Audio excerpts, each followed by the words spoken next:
2019, about 80% of all public offerings were through the traditional IPO, right? So 80% traditional, 20% SPAC.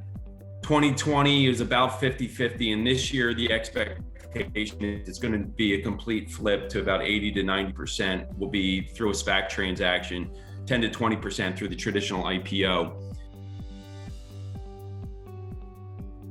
You know, why the popularity? I think any popularity starts when there's a legitimate organization or a legitimate company that kind of does it first.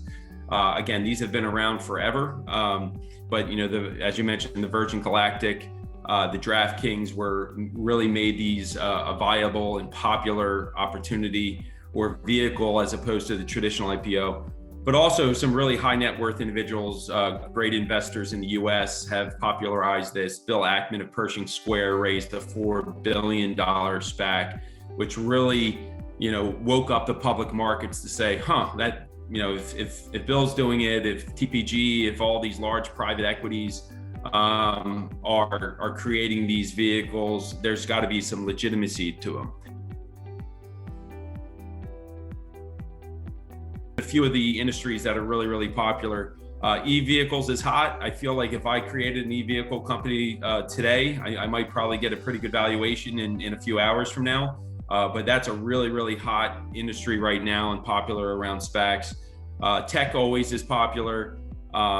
You mentioned, I think healthcare, energy is a huge SPAC target right now, but also ESG. So a lot of private equities that are creating or investing in sponsors right now are looking at ESG type entities, and crypto as well. Crypto has, you know, gained more footing, a little more legitimacy, and it feels like every few months there's a little more legitimacy to the crypto market as well. I'll talk really briefly about what are some of the benefits of the SPAC versus the traditional IPO. First off, the speed to market is definitely one of those. In the traditional IPO, could take up to a year. And I think, you know, through what we're seeing in the SPAC market, it can be anywhere from 3 months, 4 months, 6 months, can be a year. But for the most part, speed to market is important. But I think the most attractive thing to an operating company is really their ability to tell their story. So through a traditional IPO, as the regulations work, you know, classically it's historical information, right? It's the audited financial statements, it's the historical information. Do you have a good track record of EBITDA? Under a SPAC transaction, more of the information is forward looking. So some of the earlier stage companies that traditionally would not go through the traditional IPO are seeing an opportunity to tell their stories to the market with the forward-looking projections. And that is a really, really key distinguishment.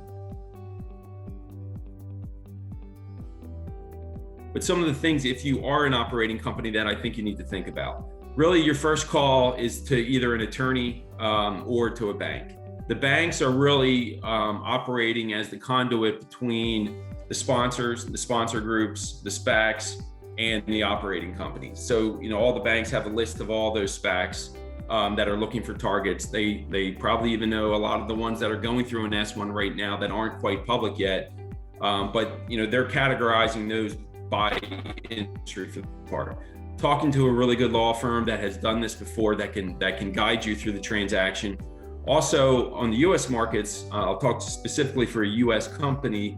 You know, the high majority, almost all operating companies are going to be under AICPA standards. You would need to upgrade your audit up to PCAOB standards.